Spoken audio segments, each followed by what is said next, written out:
Salut à toi public, dans la correction de cet exercice consacré au temps de demi-réaction. Dans cet exercice, on trace l'évolution en fonction du temps des concentrations d'un mélange réactionnel en ion fer 2+, et en ion argent Ag+. Au cours de la réaction, il y a l'équation suivante. Donc déjà, la première chose, c'est que tu vois, les ions Ag+, ici, sont un réactif, donc il faut s'attendre à ce que leur concentration diminue, alors que les ions fer2, ici, eux, sont un produit de la transformation chimique, donc il faut s'attendre à avoir une augmentation de la concentration, ce qui d'ailleurs est confirmé par les deux courbes qui sont ici. Bon, très bien. Évaluer la durée TF de cette réaction, c'est la durée nécessaire pour que l'avancement arrive à sa valeur finale, okay, de la transformation. Donc c'est qu'en gros, quand la transformation chimique est totalement terminée. Donc là, tu t'aperçois que les deux courbes terminent avec des asymptotes horizontales. Je vais prendre la courbe modélisant ici l'évolution de la concentration en ion Ag+, jusqu'à une concentration qui devient nulle, et on estime à peu près, c'est toujours une lecture graphique, donc soumis à certaines incertitudes de mesure, que pour une date à peu près égale à t égale 65 minutes, la transformation est arrivée à son avancement final.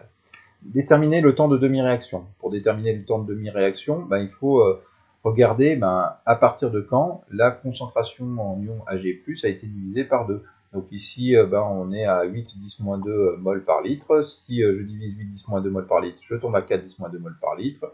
Je vais chercher la courbe ici et je redescends sur l'axe des abscisses pour trouver une date t égale à 10 minutes. Donc le temps de demi-réaction est de 10 minutes.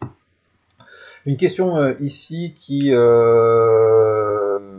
intéressante, comment comparer le temps de demi-réaction à la durée de la réaction totale.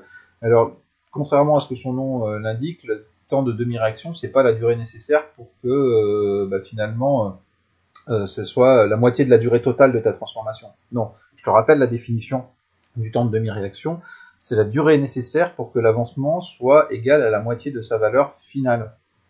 Donc ici, si on prend le temps de demi-réaction qui est de 10 minutes, le temps pour que la transformation arrive à son état final, il est de 65. Donc c'est très très loin du double de T1 demi. Donc attention à cette confusion-là qui pourrait éventuellement avoir lieu sur certains exercices. Donc la durée pour que la transformation chimique aille jusqu'à son état final, c'est souvent très très supérieur au temps de demi-réaction. Voilà.